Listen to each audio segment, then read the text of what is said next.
Oh, there we go. Okay, I mean, I think, should we open it up? I don't see anyone in there. Okay, Cecilia is joining. But I think once I start it, then we'll see all the attendees kind of pile in. Okay, yeah, we can go ahead and get started and give people a few minutes to. Okay, and then I guess just maybe like, I'll kick it off, but my presentation.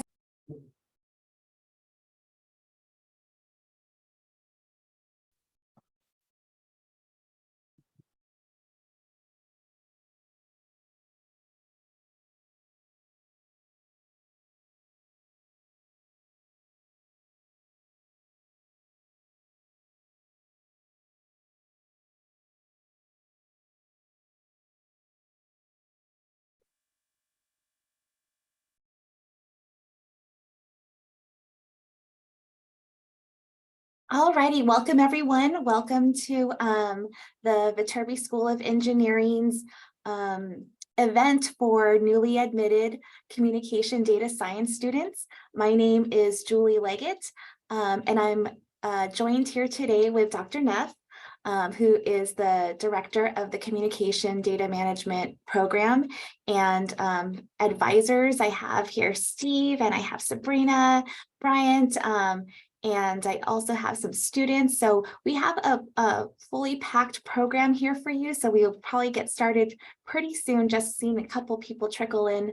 But I do want to be respectful of everyone's time. And again, I thank you for coming, and just really congratulations on your admission to the program. It's just a real reflection of your talent and your efforts in this area, and you should be really, really proud, and we're definitely proud to have you too, joining our group, and hopefully we will see you in the fall.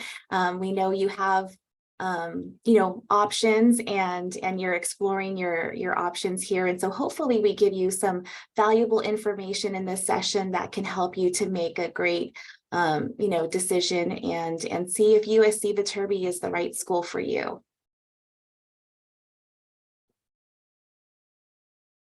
So welcome to Southern California.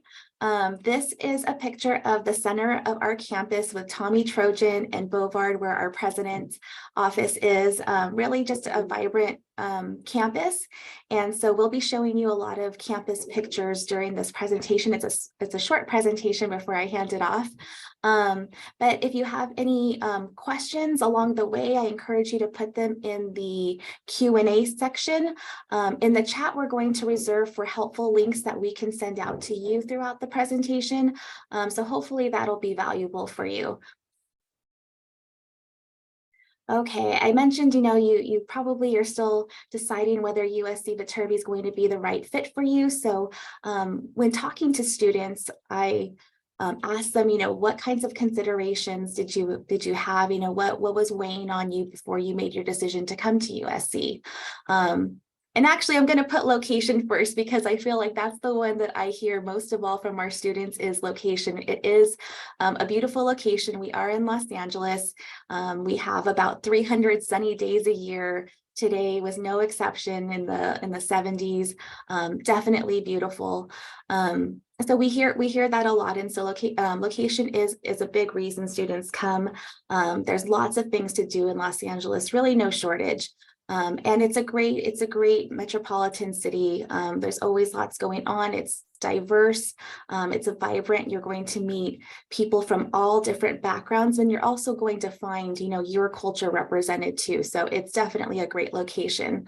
I know that students look for academic programs that are reputable, and definitely USC Viterbi has a reputable engineering program. And really, you want to set yourself up to find that dream career or that dream job afterwards. And so, unlike your undergraduate degree, which is 4 years, you have a very short time in your master's program to really, establish yourself and meet employers and kind of, find that career for you. So you want to choose an institution that's going to really set you up for success. And I think that's what we do at USC extremely well. We have a large alumni network. You may have heard of the Trojan Network or the Trojan family. It's a very real thing.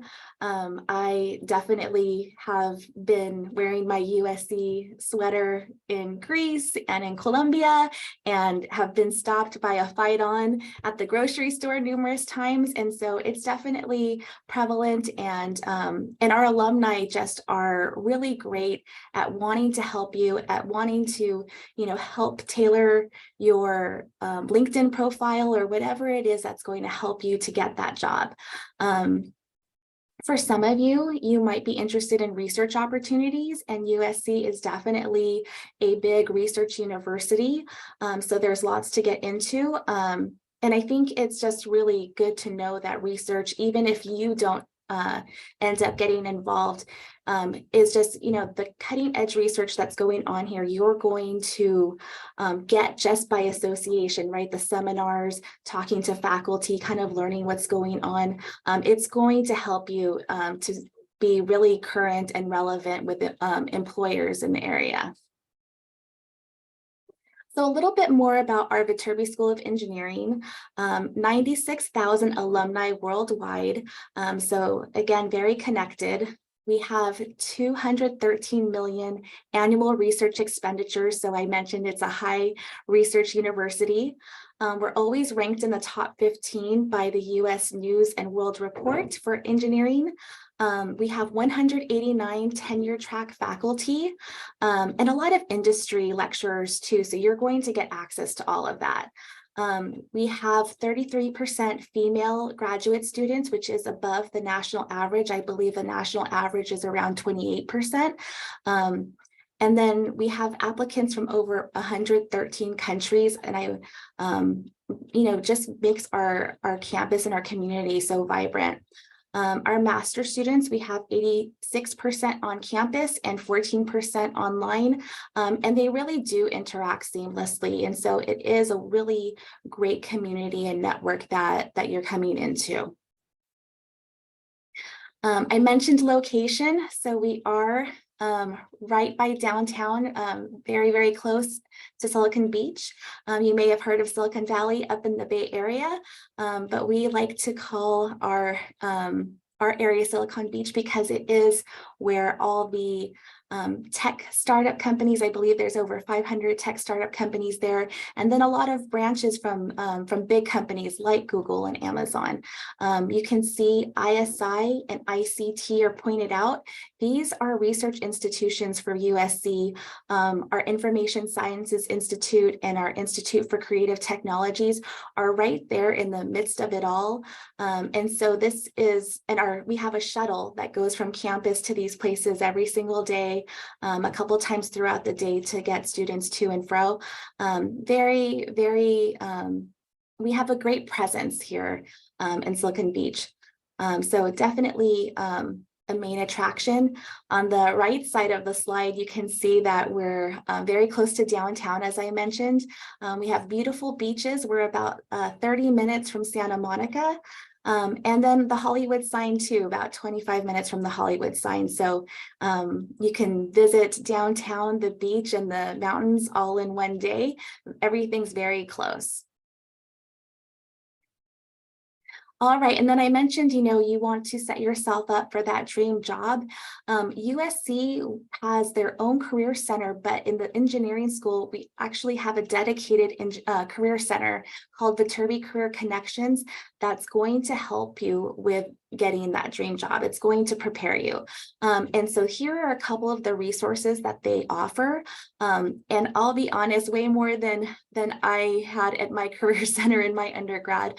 USC does this extremely well. So they have their own platform called the Gateway to connect you with employers. We have a career expo like you would see at any fair. a couple times a year. They have one in the fall and one in the spring. We do have some signature events where we invite our employers to come and network with our students. They also our employers are wonderful. They want to make sure that our students are impressive. And so they come and they help you with your resume and they tell you exactly what they're looking for. They help you to tailor your cover letter. We have internships for credit. Advising workshops. You can always come in and ask for advice about, what kinds of companies you should be looking for or what kinds of work environments you might thrive in. We have an internship toolkit where your resume will quickly get reviewed by a machine learning tool. It's going to tell you, it's going to give you a score for how great it thinks that your resume is and what improvements you could possibly make. There's also international student resources because we know that that things are a little bit different for our international students, and you need to, make sure that you're being compliant with your visa. And then career exploration tools as well, from boot camps to Trojan Talks, and I think you'll see that in the very next slide. So definitely, taking advantage of all these things, all these resources is going to be your tool for success. You can see we have a couple of different types of events here where we invite our industry partners over and to give you information sessions or to help with interviewing tips. There's also a Viterbi Trek where we visit a whole bunch of companies, either locally or in the Bay Area. And we take a couple of students and we kind of do these visits. We call them the Viterbi Trek. So definitely lots to help you to get polished and to tailor you, and so that you are really competitive for these companies. Los Angeles recruits more engineers than any other city in the nation. And so you are going to be in this great place. We have a great community. The Viterbi community, you're going to hear it all the time because we really are a family here. We really do look out for each other. We have a wide range of events. And just for you to know too, we have our Viterbi School is pretty large. It has a pretty big presence on campus. And the Viterbi Graduate Student Association is like a student government in our Viterbi School, and it's the largest student organization on USC's campus. And so you get to have a voice here on campus. They organize lots of different events. You can see, a holy celebration here. And they also advocate for their fellow students. And so really listening to what the student pulse is and meeting regularly with their dean to make sure that our students' voices are being heard. You can see here that Engage SC is where all of our events are posted. So engagesc.usc.edu, I believe, is their address. And so you'll quickly get access to all the different events that are going on, and you can decide which ones you want to partake in. There's never a shortage of things to do. We also have a Viterbi Startup Garage. So if you're feeling entrepreneurial and want to start your own company or get investor capital funding, we have all these resources for you to be successful at that. Okay, so if you do decide that USC is going to be the right fit for you, there is a April 15th deadline that you do want to be cognizant of. You're going to want to submit your statement of intent by April 15th, and definitely get it in their deposit by May 1st. Okay, so after you do that, some next steps that we suggest might be beneficial for you is to take a virtual tour of our campus. You can go to uvisit.com/USC Engineering, and I'll make sure that this recording is available so you can get the links for these things. But that's so you can kind of see what campus is like. We definitely encourage you to explore student organizations. We have over 1,000 USC student organizations on campus. I think there's over 60 right in our engineering school. So definitely check those out. And then also, we know that safety is really important to students. We know that wellness is really important, and we have several resources in these areas. So really take it advantage of this time to research those things and see, all the different, services that we have that are going to be offered to you for free. And then also, if you are an international student, you can check out our Office of International Services, ois.usc.edu. That's going to help you with things like, staying compliant and learning, how many units do I need to be taking, and, how do I get my visa, and, CPT, and things just like that. This website's going to be a good resource for you. And then lastly, I encourage you to also reach out if you have any questions to our student ambassadors. We have a team of current master's students who, have been in your shoes and know what it's like to have a lot of questions coming into a new program and maybe coming into a new country, and maybe being away from home for the first time.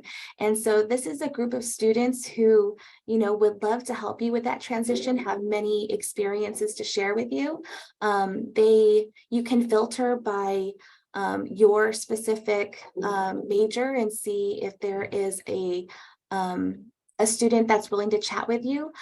It's on our platform Unibuddy, and I believe the QR code is right there for you to check out and quickly see if there's someone that's available to chat for you. We can chat with them in real time, or you can chat with them, when you're available, but they are a great resource for you.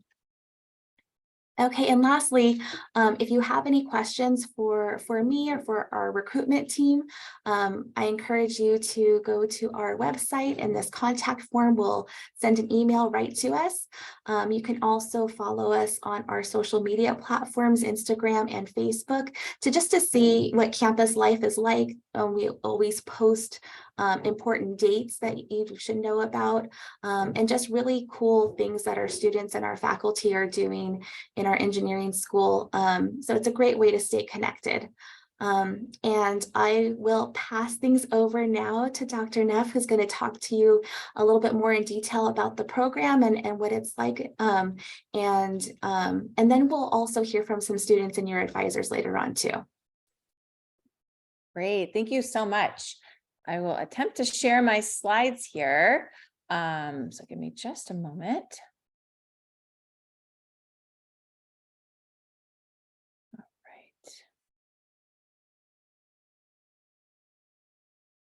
right. Okay, great.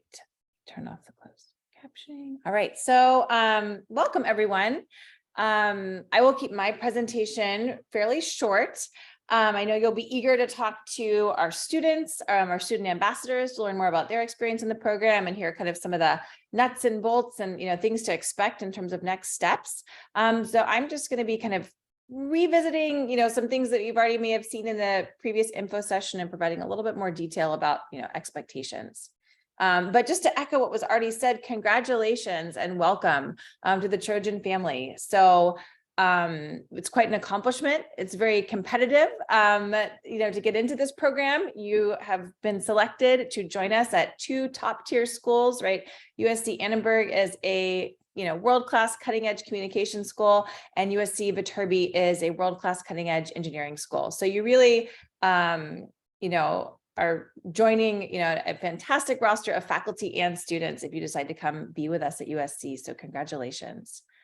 So you probably already know this, but I'll just, a reminder to you all kind of what the curriculum looks like. So this really it's a joint degree. It's offered collaboratively by the 2 schools. So you split your time across the 2 schools. So you are as much in Viterbi as you are at Annenberg. And so I think one of the great things about that is that, you heard about some of the wonderful resources that are available to you at Viterbi.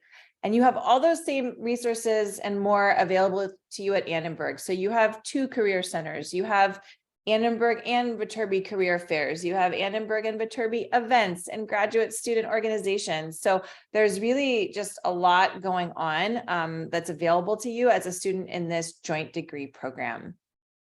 So you'll take 8 classes with us. 4 of those will be at Viterbi, 4 are at Annenberg.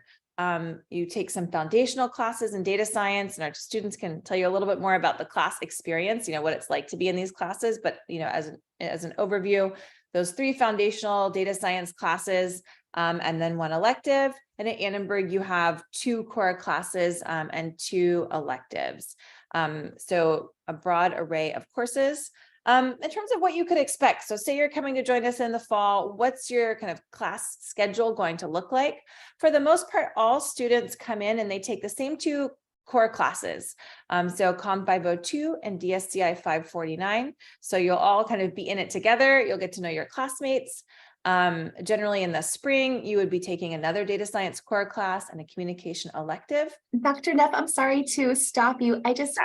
We see a slide, like your very first slide, and I don't know if you had advanced. Oh, I am in like slide 3. So thank you very much for letting me know. Very strange. Let's see. Let me stop share and share again. Thank you for letting me know. And my apologies. Okay. Let's see if this works. Are you seeing program at a glance now?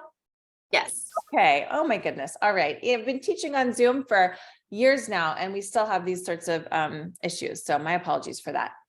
So here you actually can see the overview slide.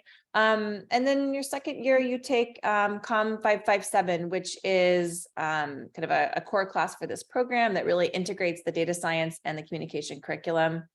You'll take another core class, and then many students will end up taking 2 electives in their final semester. So this is just a sample course kind of a course plan, and you'll hear from our students. Their course plans may have looked a little bit different, but generally, you can expect to be doing something like this.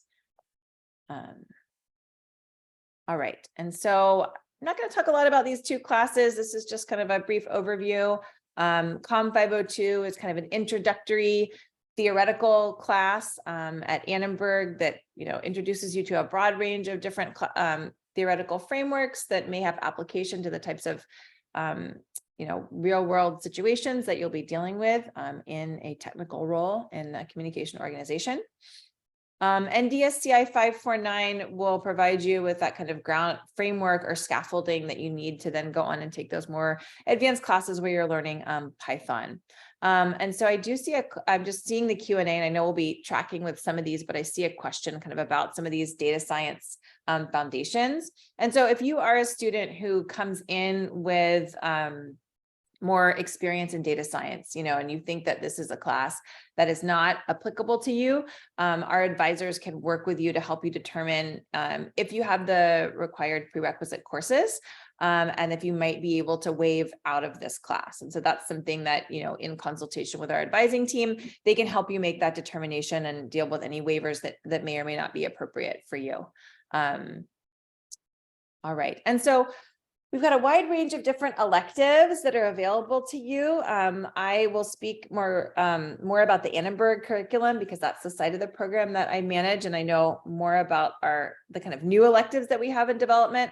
So this is a list of classes that are already approved. So anything you see on this list, you can take. However, we have a broad range of other classes that are available. And on the Annenberg side, you send an email to me, tell me why you're interested in a particular class, and about 99% of the time, I will say yes. The 1% is usually because that class is maybe limited to other students in other majors.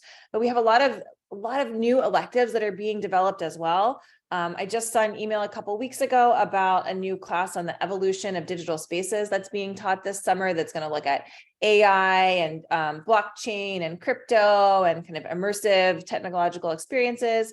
So that's a new elective that is being offered. We're offering a new data science class that's kind of a class that integrates the 2 curriculum called Data Science and Industry Communication and Practice that's going to be taught by a data scientist who works in a gaming company. So there's just always new classes being added to the curriculum. So there's a lot of optionality for those elective classes. So kind of look at our schedule of classes to see what else beyond this list might be available to you. All All right, so you're going to hear from our advising team shortly. You're served by a superstar advising team. You have 3 advisors that support you. At the Annenberg side, Susan and Adrian. Adrian will be joining us shortly. On the Viterbi side, Steve, and they really are the advising dream team, and they support our students with, all things related to course registration, degree progress, and all these other sorts of things. So you're served by a great team at both schools. And there are lots of opportunities to get involved on campus. And so you already heard about some of the great opportunities. I'll just highlight a few more, and I'm sure our students can share more about this. I know a lot of our data science students have been involved in the GRIDS organization, Graduates Rising in Data Science at USC. On the Annenberg side, we have a number of different organizations like the Annenberg Innovation Lab, the MASTS program. USC has over 1,000 student organizations. So even if you're looking to do something that's not directly related to academics, I had a student who sung in the choir or a choral group on campus. So there are all different sorts of things, a little bit of something for everyone. USC Center for Knowledge-Powered Interdisciplinary Data Science, which is led by my co-director, Yolanda Gill, on the Viterbi side. They host something called Data Fest every semester, which is a way for students to get involved in kind of different sorts of research projects with faculty. So, there's a little bit of something for everyone here at USC. And I'll just say that, I think Los Angeles is a great place to live. It's a vibrant community. There's a lot of things to do, both for work and for play. And so if you're, considering whether or not this is the right, next step in your career, just something to consider. Also, I will offer myself up as a resource. So if you're in this, information session and you're still kind of on the fence and you want to schedule a one-on-one time to speak with me and ask me questions directly, I would encourage you to do so. I'll show my email in just a few moments. So write that down. You can email me directly and, we can set up a time to talk. I will also address one other question that I see that just came up in the Q&A section. So the question is, can we enroll in courses from other majors? So unfortunately, we do not allow you to take your electives outside of Viterbi and Annenberg. So you'll be limited to those 2 schools for your elective classes.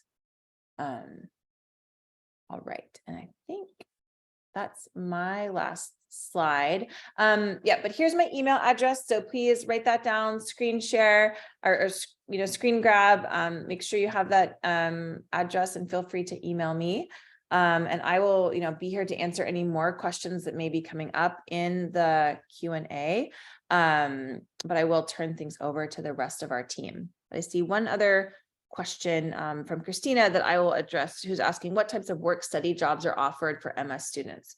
So we do not guarantee work study jobs or TA-ships at the master's level. So some of our students have found employment in working in different research labs and things like that, but it's not something that we guarantee or would say that you can definitely count on, though we do have students who have found paid positions in different research labs, but I would say that's more the exception than the norm. I also see a question about the dual degree program with Tsinghua University. So we do have a dual degree program with Tsinghua University. The admissions for that program are completely separate from this program. So students in the Tsinghua dual degree actually apply through Tsinghua. They start their program there. They spend a year there. They come to USC for a year and a half, and then they go back to Tsinghua to complete a thesis. So it's kind of those students are in class with our students in this degree program, but it is kind of distinct in terms of kind of admissions and pipeline and all those sorts of things. All right. And so I think with that, that's all I have, but I'm happy to answer questions now, or if we want to keep moving with the rest of our presenters, then I can stick around to answer questions after that. I'm not sure how you all want to structure that, Julie. But Yeah, thank you so much. That was really informative and great. I think if our students have any questions, please do put them in the Q&A and we can get those answered. We will move forward, but again, we'll keep a close eye on the Q&A. I'll introduce Steve and Sabrina and Bryant, and our two students, Cecilia, who I forgot to mention is as an ambassador. So, we mentioned before that Unibuddy program where you can talk to a student and get advice. Cecilia is going to be one of those students that you can talk to on Unibuddy. And we have Naomi with us as well. Hi there. Alrighty, so I think we may just have a Q&A for our students. Steve, did you want to lead that? Sabrina, did you want to lead that? I'm not sure. Sure, I think we can lead it. I know there were a couple of questions that were asked when students had originally signed up for this event. I actually incorporated some of those questions in our presentation. Would you like us to just go through our presentation and then have the Q&A at the end of that, or would you like for Adrian to come first? I'm not sure how you want to go about that. Yeah, I think that we can go ahead with the students and hearing from the students, and then Sure. we can end with those questions, because I'm sure that those are going to, answer a lot of the questions that students have too, with just hearing from our current students. Sure. Okay, give me 1 second. I do need to pull up the question. Sorry.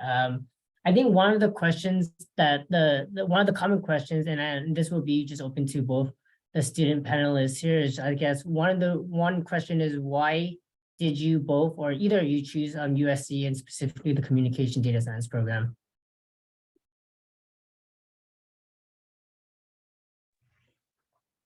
Personally, I'll start. So personally, I graduated with this sociology degree from UCLA, and I started working as a marketing professional in my sophomore year at college. I really like the marketing side of things. I really like creative strategies. It wasn't until I got my first job as a data analyst after graduation that I realized the power of data. So I specifically chose this program because I'm seeking for integration of marketing side of things with data analytics. And I feel like this program is like the perfect fit for my career goal. Yeah.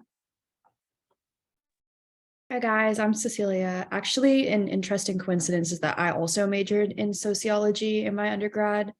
But I minored in data science. So when I was applying to grad schools and looking at different programs, the CMDS program at USC really stood out to me because I thought that it married the two kind of topics that I focused on in my undergraduate studies really perfectly. And I also wanted to come to LA, so that was a big part of it. And finally, I chose the program because one of my key goals for grad school was to learn Python, and the data science courses at Viterbi are primarily taught in Python. So that was a big plus for me. That's awesome. Thank you both for sharing. And then Cecilia, I know you kind of started talking about the classes a little bit already. So I think that's a perfect segue into some of the questions that we have next related to academics. So I guess the first question is, what are the classes like? Or I guess both your experiences with the classes, and how demanding so far do you feel the coursework is?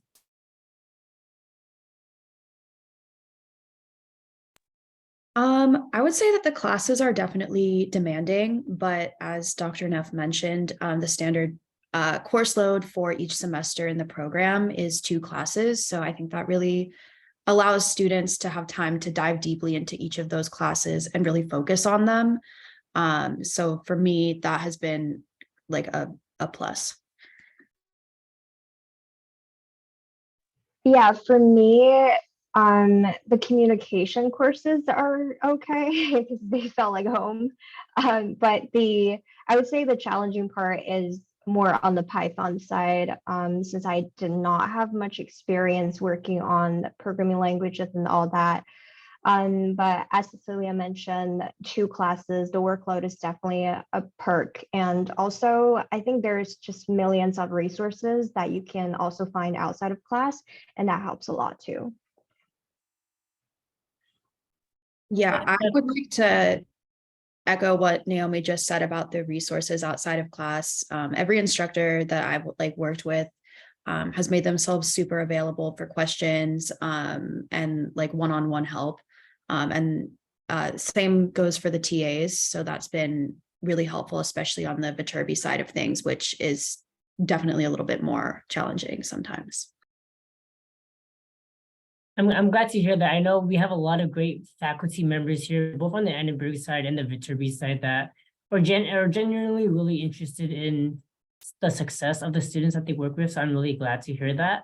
To go on a little bit more regarding academics, I wanted to learn a little bit more, and I wanted some of the folks here to learn a little bit more about the favorite class that you had at USC so far. I know both of you have been here for at least a couple of semesters, and if you can't choose a class, feel free to share an interesting project or an assignment or just a great experience that you've had with your curriculum here so far. I actually have two, one for each side of the program. On the Viterbi side, I would say DSCI 550, which I believe is called Data Science at Scale. Just for me, that was the most like practical and informative class I've taken on the data science side of the program. And I got to learn elements of data science and programming that I never thought I would get to, like the mechanical structure of data storage and warehouses, as well as theoretical frameworks behind different machine learning algorithms. So I found that class to be really informative. And then on the Annenberg side of things, I would have to go with Communication Management 587, which is actually taught by Professor Neff. I'm in that class this quarter, and it's been my favorite on the Annenberg side so far because we have the chance to conduct a market research project for a real company. In our case, it's been Curology. And so that's been like very new academic experience for me, and also has provided like real world experience. Yeah, so I definitely agree that DSCI 550 is very informative. I think it's one of my favorite classes too, just because we touch upon so many topics in that class, as well as learning machine learning terms that can really come in handy when you're dealing with data scientists interviews. Even you'll be constantly going back to the slides, learning all those terms again to prepare for your interview.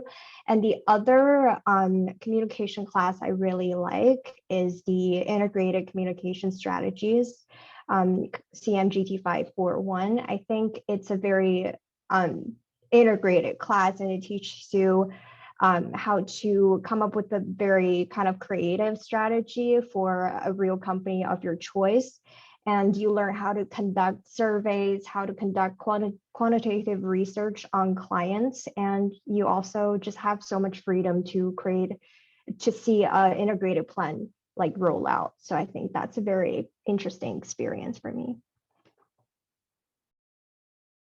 That's great to hear. Thank you both for sharing. And I know both of you in your answers kind of touched upon real world experience, practical things that the program has taught you, as well as things related to career and the finding a job actually after graduation is something that I know a lot of students are really looking for in a program that they're applying to and committing to. So I wanted to ask a little bit more about how do you both believe students can get involved on campus and specifically related to like connecting to industry during your program here at USC?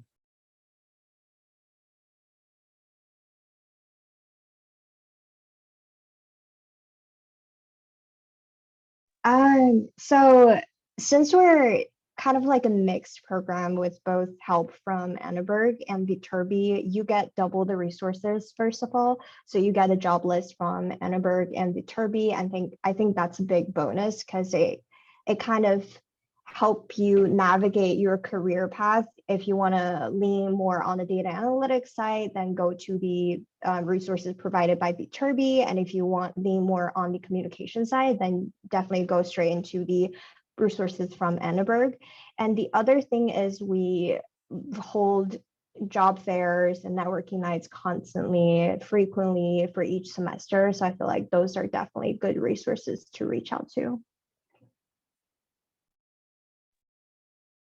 Yeah, I agree with everything that you just said, Naomi. Another like specific resource that I recommend checking out is the Career Link, both from Viterbi and Annenberg. It's the online job posting for both schools.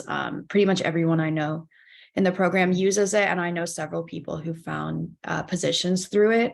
It's like a personalized LinkedIn, I would say, for students in the program. And then another thing that I've really enjoyed is the speaker series that both Annenberg and Viterbi put on, where you can go listen to someone talk about their experiences in a particular industry.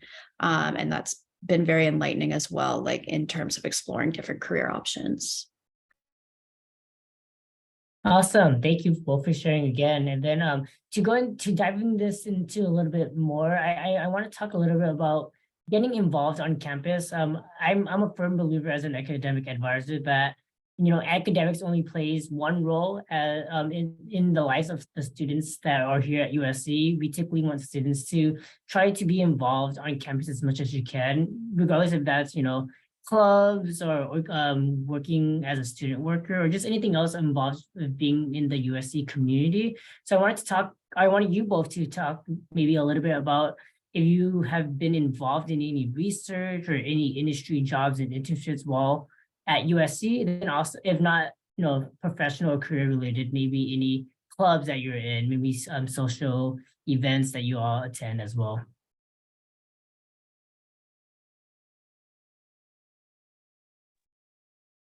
Yeah, I've been working an internship throughout my time in the program, and kind of drawing back to what we were talking about before. I think the 2-class per semester schedule really facilitates students to have the time to either work a position or research or get very involved on campus at the same time that you have a full course load. So that's something I've been very grateful for. I'm part of one club as well. It's called Girls in Tech.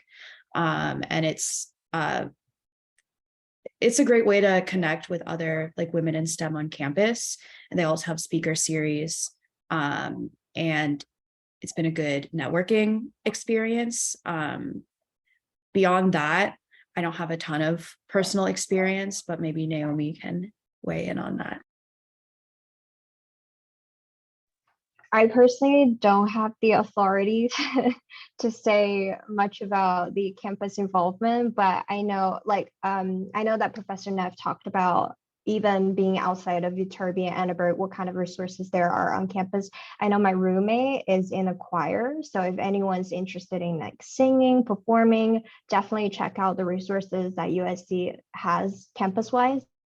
I know they hold kind of concerts for each semester. So yeah, that's a great resource. And yeah, I think that's all.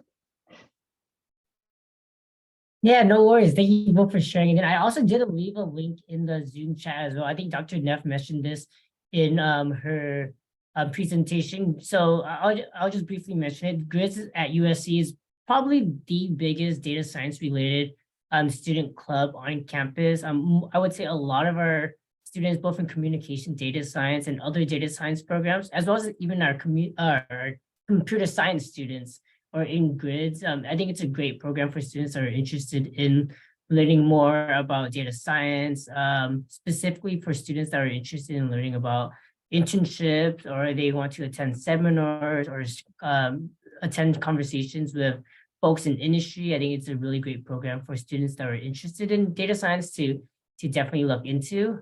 But with that being said, I want to talk a little bit about housing and campus life for both of you folks here today. So one of the first questions I have is, how did you find your housing and roommates at USC? Do you have any tips for students that plan on coming here? Just because as a LA resident myself, I know housing could be pretty tough, but any advice or tips that you could provide to the students here would be amazing.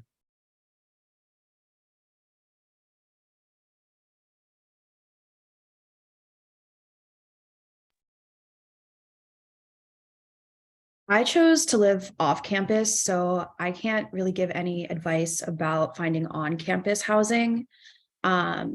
The recommendation that I would have if you're planning to live off campus is that I would, if it's possible for you, I would definitely recommend to come down and look at the options before leasing, just so that you have an idea of what the place actually looks like, and also so that you can gauge the distance from campus, because especially in LA, that can be a little bit deceiving. Like it might be just a couple miles, but if you are trying to get to class at 4 p.m., that could take you 45 minutes. So I would say if you are able to, definitely come in person, look at your options, and then go from there.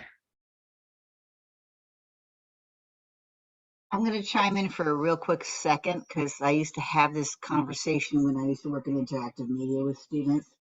And one of the things I had done with them, especially for my graduating students, is I did a questionnaire that said, if you had any advice for incoming students, what would it be? And it was about housing. Where would you look to live?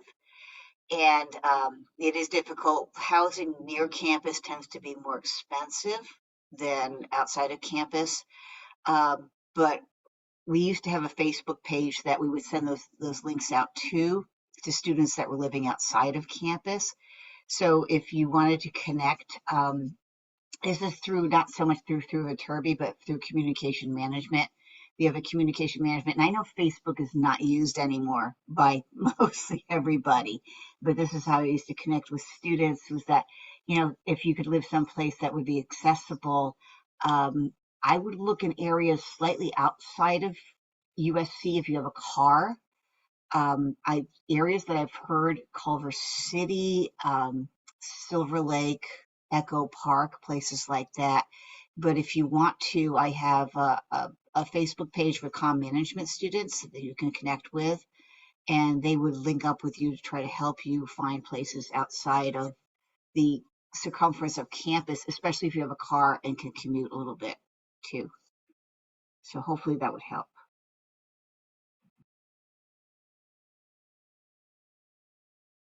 Yeah, I think those are great resources. I also don't have the authority to speak about the on-campus housing because I live in Koreatown, which is a kind of a popular area to live at when you're enrolled in USC. Definitely check out this place if you're interested in Asian food. And yeah, also I think having a vehicle, having just a stable transportation is very important in LA too. So get your driver's license.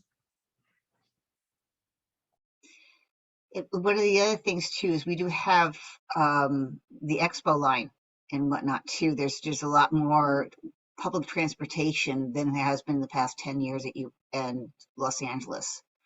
So there are a lot of people that do commute to USC through the Expo line, through I can't remember the name of the other.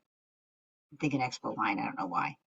Can't think of the other, as far as trying to connect down to USC. But there are a lot of people that are able to come through, and the public transportation is expanding. So that might be an area to go to. We could connect about that too. Also, thanks everyone for your tips and advice and just general information. I know a lot of students who appreciate that. And then one last thing regarding housing, I guess more specific to campus life. What is it that you all do for fun in LA, or I guess both of you do for fun in LA?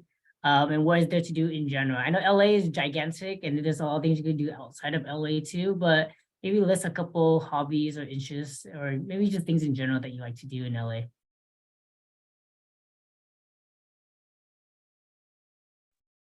This touches a little bit on what Naomi was saying, but I guess I'd like to reiterate that if it's at all possible, I would absolutely recommend trying to bring a car. That makes it exponentially easier to explore LA, and just will, I think, overall make your experience a little bit more seamless. That being said, my favorite thing to do has been picking different neighborhoods to explore one at a time. There's such a wealth of different communities, like with different types of food, different like scenes, different things to do. So I'd recommend trying to see as much of LA as you can while you're here, because there is a ton to do. In particular, like I would say food has been my favorite part. So if you're an adventurous eater, I would say try to eat your way around LA. Yeah, so since I live in Koreatown, there's always no kind of novelty cafes. So I do a lot of coffee hopping on the weekends. I also like watching movies, and so I usually go to like AMC theaters nearby. I like Korean food, Asian food in particular, so definitely it's a great place. Not advertising for K-Town, but it's definitely a great place, very convenient to all those. And yeah, yeah, it's a great place. Yeah, thank you both. I think food for sure is something that a lot of folks think about when they think about LA. There's so many different ethnic foods and just good food in general in all parts of Los Angeles. And then one thing I wanted to share is that I can't really name any other place, or I can't think of any other place other than like SoCal or Los Angeles where you have the beach, less than an hour away. You have the desert less than an hour away, but then you also could go snowboarding, in the mountains in like an hour and a half away. I feel like there's not really many places like that in the United States that you could really get all three and great food at the same time. I know a lot of folks say that, SoCal is expensive or California is expensive, but I always tell people you kind of have to pay to play. And in SoCal, there's a lot of things for you to do. There's a lot of great food. So I personally think it's really worth it. So with that being said, I know we have around 10 minutes left. So I want to just ask two final questions for you both. The first one is just in general, what advice would you give to future Viterbi students or just communication data science students in general?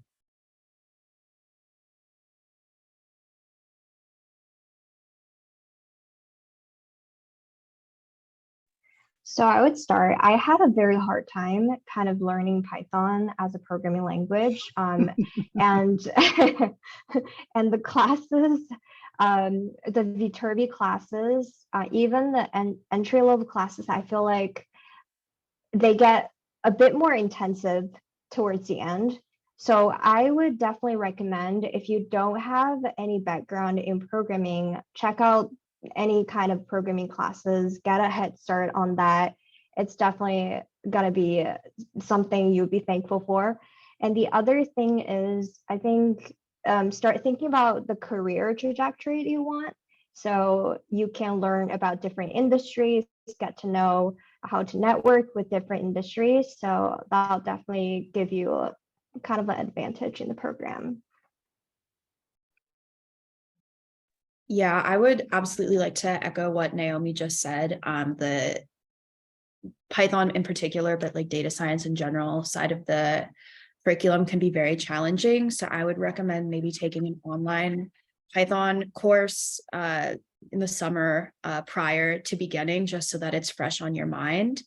And related to that, I would say to definitely talk to an advisor before coming up with your plan for which classes you want to take, to see which would be the best match for you, your particular experience level with programming, and your goals for the data science side of the program, just because I know people's experiences who have varied like greatly based on the level of programming experience that they come into the program with. So I think having like a clear goal and clear plan for how you're going to approach that is really essential, especially if you're a beginner to that side of the program. And just in general, I think planning out the courses that you want to take is a must, just because it's a short 2 years. You're taking 2 classes per semester. So that comes out to a total of 8. You should really maximize to make sure that you're in the ones that are going to be the best fit for you. I'm going to interject Awesome. with, So sorry, go ahead, Adrian. no, I'm just going to interject with Cecilia, because looking at the classes, I know that COM 557 and the DSCI 510, COM 557 in particular with Amelia Ferrara, you do need to have some Python experience before you jump into that class. So that would not be a first semester class for you to select for yourselves and stuff. And Cecilia definitely, and Naomi could probably interject on this. Com 557, they require you to have some Python experience. I don't know so much about DSCI 510. Steve might be able to answer that a little bit more if that needs Python experience with that class as well. But yeah, definitely you want some Python experience before you jump into those classes, because it will be a challenge for you. And like I said, Cecilia, Naomi, Steve, I'll let you interject on that. No, sorry, I could definitely share, then Naomi and Cecilia could share after.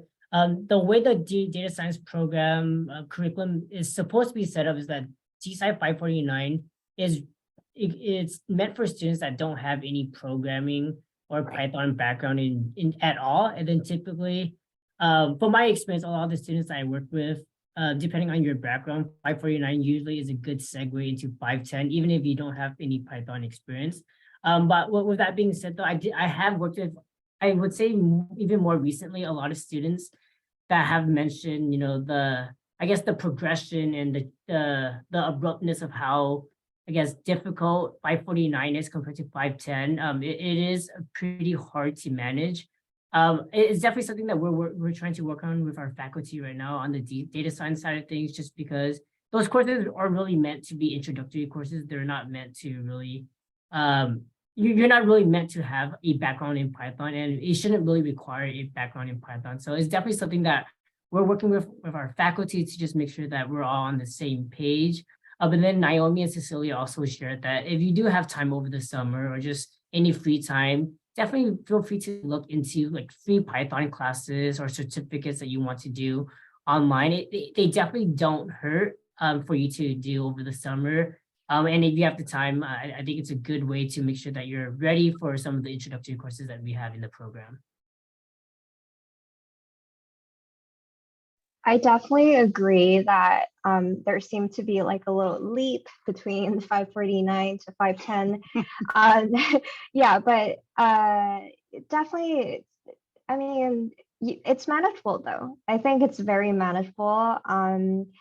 Also, there's, as Cecilia mentioned, there's tons of resources out there. So that's definitely a plus. And over the summer, even if you don't have time to, or don't have the mindset to study Python, I think that's okay too. You should be able to share time with your family and have fun. And you can definitely take the classes while learning on the side. I think that's a great option too. Yeah, building off of that, I would say that it's also possible to study Python on your own while you're in 549, because in my experience, that class didn't include Python. It was more about like the conceptual frameworks for data science and learning on a more theoretical level. So I would say if you can, to also, like Naomi said, if you can't do it over the summer, maybe try and do it while you're in 549, just to allow you to transition a little bit more seamlessly into 510. Thank you both for sharing. And I know we have about 2 minutes left, but I do want to just ask the final question, just for you both to share about what your plans are for after completing your degree. I know you're both coming towards the end now, so I think even just for my own curiosity, I'm really interested to know what you folks have planned after you're leaving your completing your program here at USC. I'm interested in the sports analytics field personally. So right now I'm deep in the trenches of job applications to find a position and explore that interest a little bit more. So I'm very interested in marketing as well as marketing analytics. So I'm interviewing with a couple companies on like specifically marketing analytics roles. I think my future plan is to stay in LA. I really like LA and, just grow in my career. Awesome. Thank you both for sharing. Thank you for, sharing all your insights, giving the tips and advice that you both had. I know you both mentioned that you're looking for a full-time offer right now. So I'm sure you both have already exhausted all the services and resources available on campus. But I do want to mention one more time, Viterbi Career Connections is a really great office for all students to really take advantage of, even if you're not looking for a full-time job and you just need someone to review your resume, look over your cover letter. They're an awesome resource for you all to take advantage of. So you haven't done so already, I recommend doing so. But Julie, I believe that concludes our Q&A session today. I know both Adrian and I will be starting with our individual presentations soon as well. So feel free to let me know if you could go ahead and get started on that as well. That'd be great. I just, from my office too, would love to thank Cecilia and Naomi. You two did a great job of sharing your experiences and, telling these potentially new students what student life is going to be like at USC. So definitely thank you so much to the two of you. Thank you both. And then with that, I believe both Adrian, Sabrina, and I will be sharing our presentation. Adrian, did you want to go ahead and start off, or I could go ahead and start off with Sabrina? I don't really have anything else to add. I just sent a message to Cecilia for something about sports and stuff like that. I didn't realize she was interested in that, so I just sent you a contact over there. So just to let you know that. Steve and I both work very closely together as far as the communication data science program, because I handle the communication management side. Steve handles the data science side. So we work together as far as getting your classes, answering your questions, anything that you need from us. Just let us know what you want, what you have questions on right now, because this is a lot for you to take on. So let us know what you need. Awesome. I can't think of anything else, Steve. What else? No, I think that's good. I think Sabrina and I do have a short little presentation. I'm just going over the data science side of things. And then we could just open it up for Q&A at the end too. I know for sure students will have questions or just some clarification. So if you don't have anything in specific, me and Sabrina will just go ahead and share our screen right now, and then we'll go ahead and just start with our presentation, if that's okay. Okay, all right. Well, I'm going to jump off at this point. And again, students, if you have any questions about the communication management side, please feel free to contact me. Steve is your data science side, and we work together, and we work very well together. So just to let you know. Awesome. Thanks, Adrian. Thanks for being here for today. Okay, you're welcome. Take care. Bye. So, hi everyone. So I'll go ahead and just share my screen. If maybe some of the panelists could give me a thumbs up if you could see my screen, then we could go ahead and get started. Awesome. Great. So you should hopefully be seeing my presentation and not my notes. But if everything's good to go, I want to just welcome everyone again. Congratulations on being admitted to the Communication Data Science program. I'm joined here by my colleague who works on in the Computer Science and Data Science department. Her name is Sabrina, and we just have a short little presentation here today, and then we'll just open it up for Q&A after. But once again, congratulations on being admitted. The first thing I want to talk about today is the data science faculty that most students, if not all students, should be familiar with. So this is Dr. Yolanda Gill. She's the director of the data science program, and in specific, she is the head for a lot of our interdisciplinary programs, which includes communication data science. We have a lot of different programs in the computer science and data science department. We have healthcare data science, environmental data science, spatial data science, just to name a few. So if you have any questions regarding the curriculum on the Viterbi side, you can feel free to contact me, or you can also feel free to contact Dr. Gill as well. I know she is very hands-on. She loves working with our student population. So here at Viterbi and just at USC in general, we have a lot of faculty that are really hands-on. I think Dr. Neff is a great example as well of just folks that are really here to support the students that we work with. And with that being said, moving on to the next slide. I think Dr. Neff went over this in a little bit more detail and explained it very eloquently already. So I'll just briefly go over this. But here's a brief little program at a glance for our communication data science students. Typically in your first semester, you're taking COM 502 with DSci 549. Your second semester, you're taking an elective in the communication side of things, and you're taking DSci 510, which is the Python class, which a couple of students have mentioned today here already. Your third semester, you're taking COM 557 and DSci 550. And then typically in your last semester, you're taking an elective on from the communication side of things, as well as either a computer science or data science elective. So I say computer science and data science because most students will typically choose a data science elective to take. And I believe Dr. Neff shared a list of data science courses in her presentation, but there's also an option for students to take computer science courses as well if you're interested. So we do have a couple courses in database. If you have a computer science background, if you're interested in taking algorithms or machine learning or anything else in the data, in computer science side of things, you can always feel free to contact our department and let us know, hey, I have a little bit of a background in programming. I'm kind of interested in this computer science class. Would this be able to be counted towards my degree? And then one of our advisors will get back to you shortly. And I kind of briefly mentioned this already, for students with advanced backgrounds in CS, I know we have a couple of students that actually have an undergraduate degree in computer science or data science or in a similar field. If you do already have that background and you want to be waived out of the intro courses, which are DSci 549, 510, and 550, you are actually very welcome to do so. You would be waived from those courses and you would start with DSci 551, which is one of our more foundational courses for our other data science programs. If that's something that you're interested in doing, we will actually be sending out an email in early July for students that have a background or have courses or certificates that they want to use to waive out their introductory courses. Once again, the email should be sent out a little bit later into the summer. So for now, you don't feel free not to send the waiver just because we will send out a form for you to list that information. And then the next thing, students with no limited or no CS background, like I mentioned before, will be starting in Data Science 549. The program is around 32 units, so that's roughly 8 courses.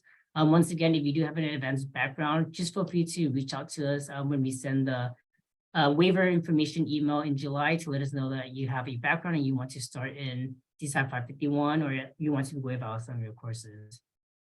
One thing to note about the waivers is that if you do waive out of the intro courses, you cannot go back to take them in the future. So for example, let's say you submit all your documentation, you have a certificate in Python, data mining, databases, statistics, and a lot of these other courses.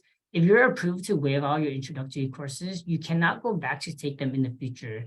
The reason for that is because DSci 510, 549, and 550 are soft prerequisites for our advanced courses like DSci 551 and 552.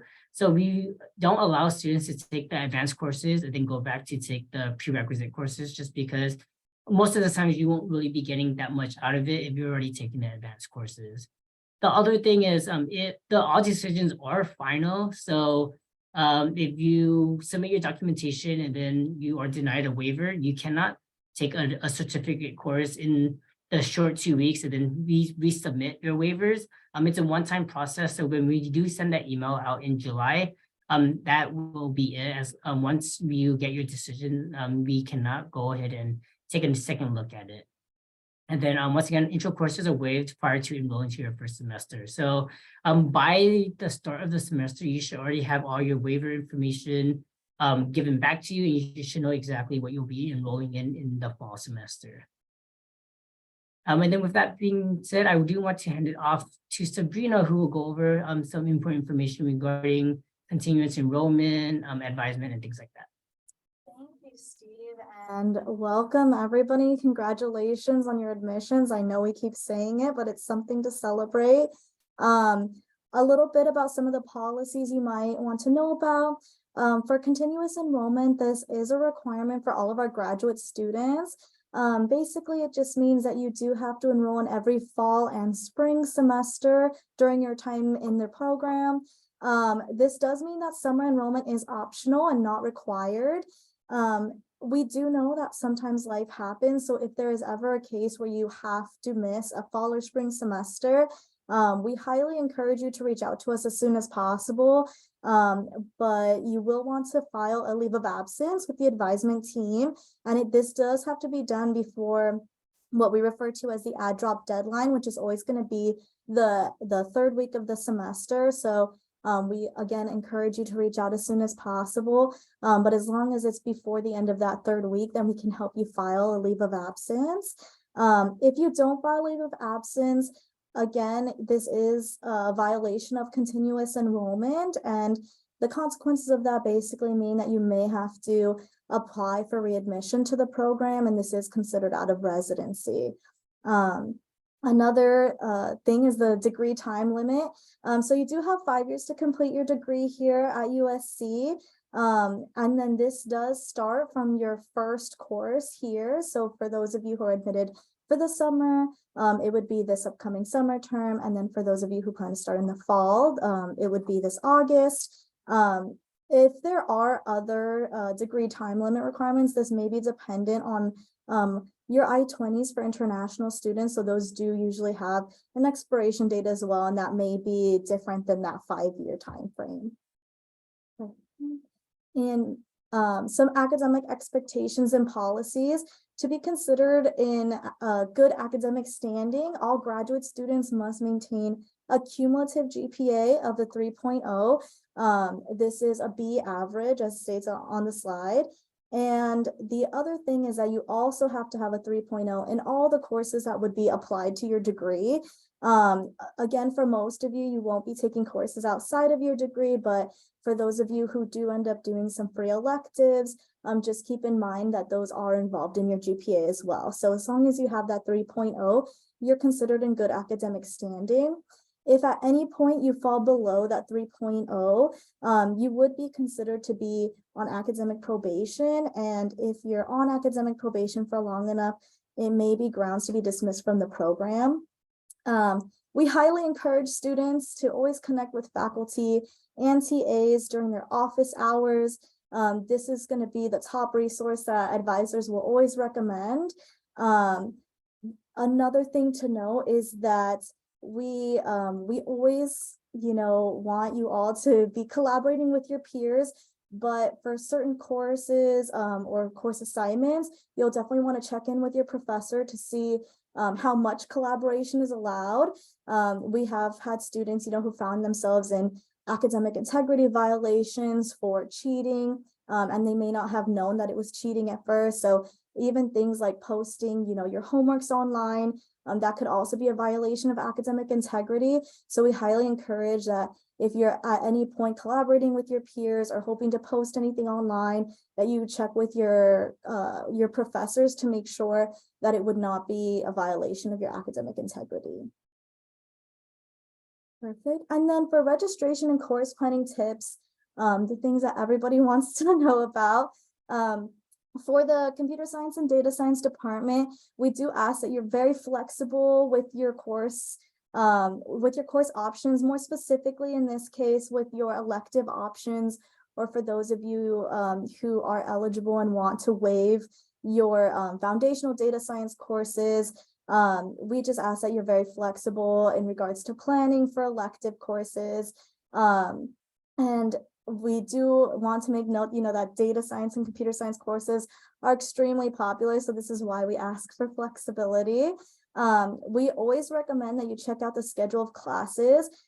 There currently is the posting for the fall 2023 semester. So using that website, we do recommend that you check it out, see what's being offered, the times they're being offered. You can also look at the professors there.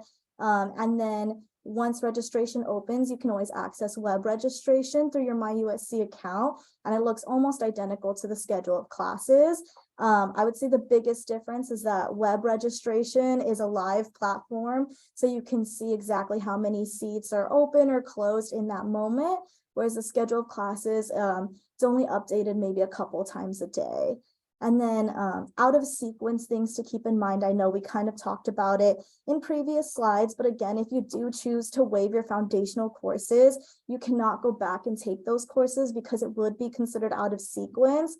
If you do end up in a situation where a course is out of sequence, it will automatically not count that course because you've already taken the higher level. So that's why we stress this so much.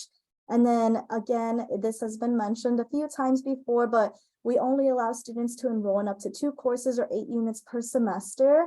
For those of you who are participating in the DEN program and who are doing, full-time coursework, full-time work, as well as doing coursework, we generally recommend doing one course per semester, which comes out to about 4 units. And then, of course, anytime you have any issues with your courses, or if you have any questions about like registration or course planning, we do recommend that you reach out to an advisor. If it's a course specific situation, then we generally will recommend that you connect with your professor first. But if it has to do more with like policies, course registration and things like that, that's when we have you connect with your advising team. And then, of course, the registration add drop deadlines. These are for this upcoming fall. So earlier I did mention the importance of the add drop deadline. Again, that's always going to be the end of the 3rd week. So you'll see the September 8th date right there is going to be one of the most important ones to keep in mind. Another good one is going to be August 18th. So that's the last day to register for at least one course. That's in order to settle any fees or to avoid any late fees. And then we'll see you here in late August. And of course, we have mentioned it a few times, the Viterbi Career Connections office. It's definitely something special to have your own career services for a school. So that's why we stress it so much, especially going into a field such as engineering. We definitely stress that, our advisors at the Viterbi Career Connections office, they help you tailor your resumes and your cover letters. And then another really good resource that we have is our industry affiliates program. So this program definitely helps students connect with research opportunities and start that career path that will eventually lead you to your full-time position. So as you can see, we have some large companies as part of our affiliates program, and we're proud to work with them. And a lot of our students end up doing, internships with these companies or research for these companies. And so it's a great program to get involved with if you're hoping to start getting either any pathways towards internships or, again, that full-time position. Perfect. And I'll pass it to Steve to finish off and go into our Q&A. Thanks, everyone. So I do want to leave some time at the end today for some Q&A, but I did get a list of questions that students submitted when they were when you all registered for this webinar. So I want to just briefly go over them right now, and then I'll give you all the opportunity to ask questions after. But one of the most common questions is, what should I do if I don't have programming experience? Like the student panelists mentioned today, and we mentioned a little bit earlier as well, most students are admitted into this program actually don't really have a ton of programming experience.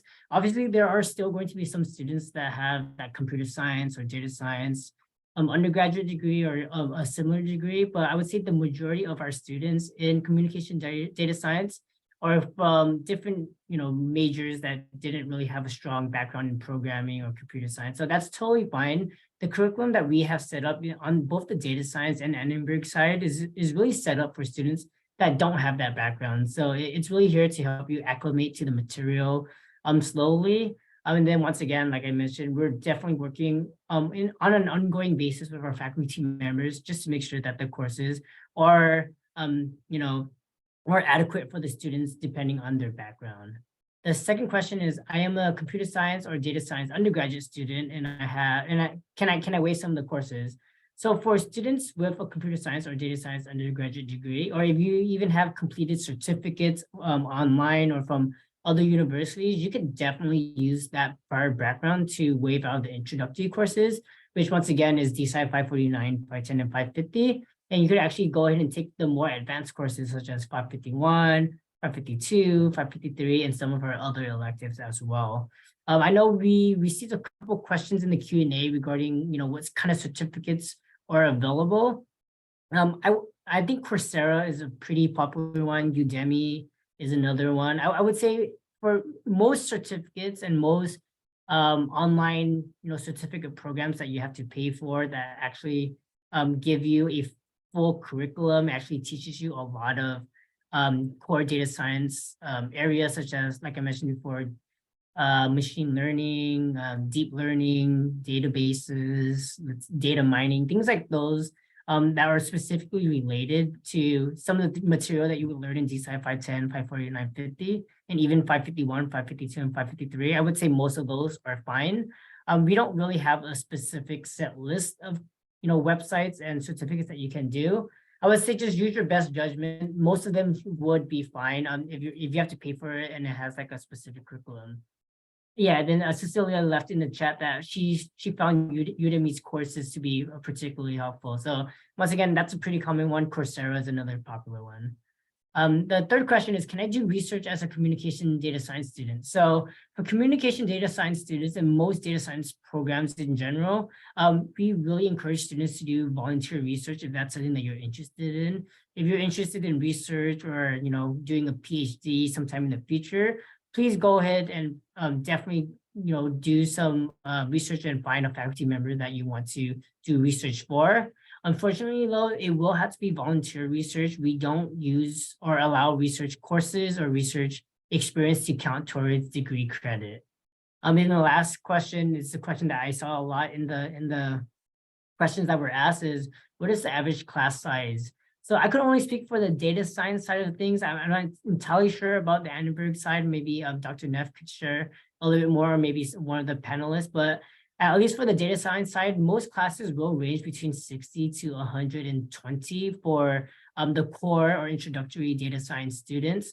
There's typically 1 or 2 or maybe even 3 sections of the intro courses, but your specific class itself, it's usually around 60 to 120. I would say on the elective side of things, so if you're taking like DSci 544, 555, and 556, those are usually a little bit smaller. Those are around 60 to 80. And then where you get to the hundreds or 100 or more would be some of the intro courses. And I'll just speak to the Annenberg side. So the course structure is a little bit different. Most of your Annenberg classes will be in the neighborhood of a maximum of 25 students. The exception would be the COM 557 with Emilio Ferrara. That class is usually around 50 students.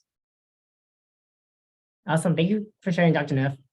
And then, like I mentioned, those were the questions that we received when students were registering, but I do want to give the opportunity for students to ask questions as well. I know a couple questions have already been answered in the Q&A section using the Zoom function, but if there's any more questions, just feel free to let us know. This is the best opportunity and time for you to, ask any of those burning questions that you might all have. So we're definitely here to support.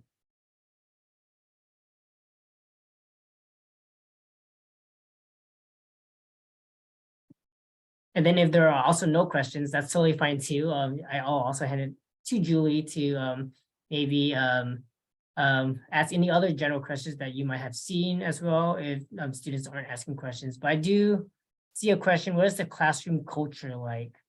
So I'm not entirely sure what classroom culture means. When I think of this, I think of is the program or the class like cutthroat in terms of like, is it really intense and rigorous? I would say, at least on the data science side, I haven't seen that. I think most of the students from the data science students that I worked with have mentioned that most of the students are very, very helpful. A lot of times students would create group meets or they'll create Discords or, Slack channels where everyone will have will be able to assist each other. I know in specific, a couple of students mentioned to me that there was a Discord channel for, I believe, DSci 550 and 510, where students would, study together before an exam or study together before a quiz. And I think the community building and the community aspect of the data science programs, at least from what I've seen, is really great. So I think the culture here is very positive. Everyone is really welcome to the support from each other, as well as support from faculty members and TAs and things like that. And I guess I can provide the faculty perspective. The students might be able to speak more about what it's like as a student. I can say that in Annenberg classes, there's really an expectation that you are speaking up, that you are offering your ideas. So, I know in my own classes, I don't do a lot of lecturing at my students. There's a lot of kind of discussion and group-based activities. So I think at the graduate level, you'll find, particularly in your Annenberg classes, that there's going to be this kind of interactive or seminar style in terms of kind of how they're structured.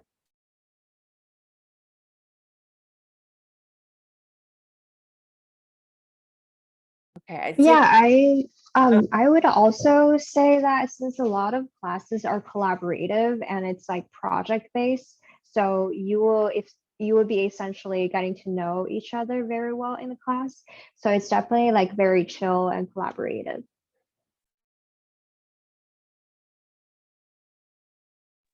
Yeah, I've also found there to be a strong sense of camaraderie between students in the communication data science classes, particularly on the data science side of things. Like Steve mentioned, I think a lot of us came into this program as programming or Python beginners. So we're all in the same boat. And I think people are always looking to help each other out in that regard. But the classes themselves tend to be more a lecture format. I'll also jump in and just say that, you know, everyone comes from a different walk of life and a different experience. And the more you're able to share that in classes, it actually helps, you know, students connect with the material. It connects you help, it connects to help, or it helps to connect with the application of the material. So really encourage you to just really, you know, share your experiences in the classroom. It makes for a much more fruitful discussion. And I think that's very welcomed. Yeah, any other questions? I was trying to respond to one in the Q&A that I'll just speak to because it's probably more efficient to answer. There was a question about job placements. And so, and whether students stay in LA or whether they end up in other places.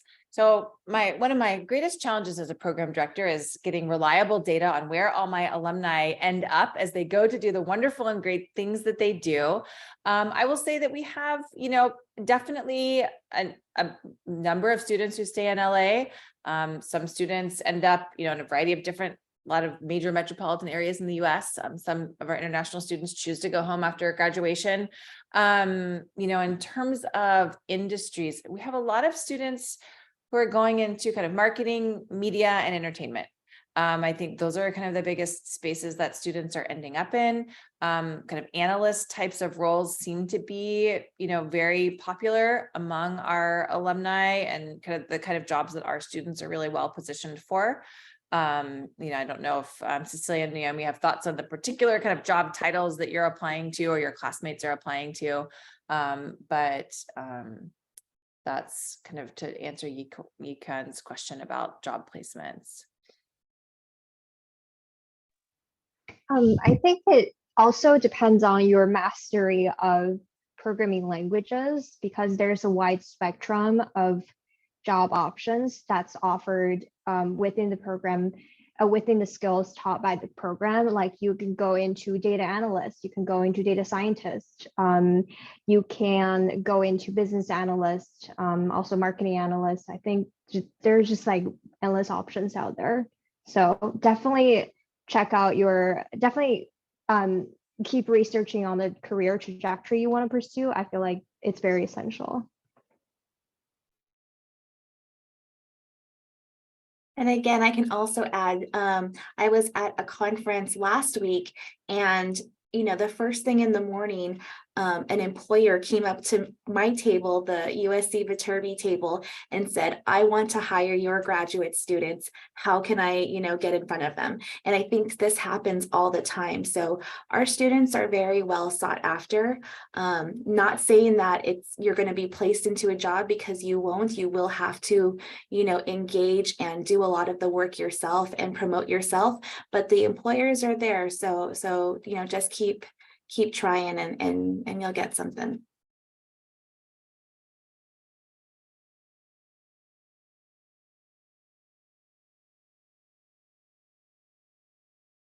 Okay, well, if there are no more questions, thank you, Dr. Neff. Thank you, Steve. Thank you, Sabrina, Cecilia, Naomi. It was a pleasure to have you and to, you know, hear your experiences. And then for all of you, you know, if you have any more questions, please reach out. You know, we're here to help you and help you to make the best decision you can. And with that, we'll say good night or good morning, wherever you may be. And we look forward to hearing from you soon. Bye-bye. Bye, Dawn. Right on. Bye.